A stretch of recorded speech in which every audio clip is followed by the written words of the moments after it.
किसी गहरे जंगल में एक सुनसान घर है जहां से अजीब आवाजें आती हैं। यह घर वर्षों से वीरान है, लेकिन आज कुछ युवा दोस्तों ने इसे जांचने का फैसला किया।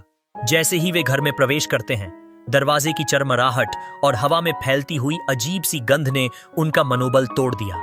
जैसे ही वे घर के अंदर बढ़ते हैं, विभिन्न कमरों का मुआयना करते हैं, जो एक पुरानी कहानी बुनते हैं। दीवारों पर पुराने चित्र, खिड़कियों के दरवाजों पर जाले और फर्श पर क्षतिग्रस्त फर्नीचर उनकी रुचि बढ़ाते हैं। एक कमरे में एक पुराना अलमारी उनके ध्यान में आता है, जो ठंडी हवा में अचानक खुलता है। अलमारी में एक पुरानी डायरी पाई जाती है। डायरी के पन्नों पर एक निर्दोष परिवार के जीवन की कहानी लिखी हुई है, जो एक ट्रेजेडी में समाप्त होती है।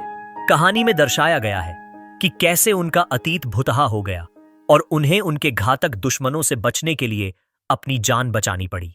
जब युवा दोस्तों ने पन्ने पढ़े तो उनके मन में घबराहट घुसने लगी। तभी घर में अचानक अंधेरा हो गया और दरवाजे ने खुद ही बंद हो गए। अब वे सभी कैद में हैं और डर के कारण उनकी धड़कनें तेज होने लगीं। ऐसे समय में उन्हें समझ आ गया कि उस परिवार की आत्माएं उनके पास हैं, जिन्हें सही से न्याय नहीं मिला। एक दोस्त ने विचार किया कि उन्हें मिलकर इस राज का हल निकालना होगा। वे उस डायरी के सूचनाओं को ध्यान में रखते हुए घर के अलग अलग हिस्सों में खोजबीन करने लगे।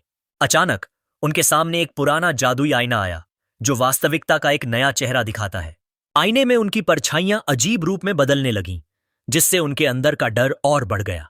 यह स्पष्ट हो रहा था कि क्या खुद को बचा पाना संभव है, या वे भी उस परिवार की तरह उसी घर के रहस्य में खो जाएंगे।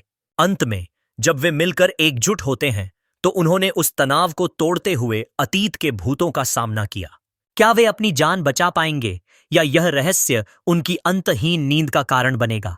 हमें कभी पता नहीं चलेगा, लेकिन इस कहानी ने हर किसी को जागरूक किया कि अतीत कभी नहीं छोड़ेगा जो उसका हिस्सा है।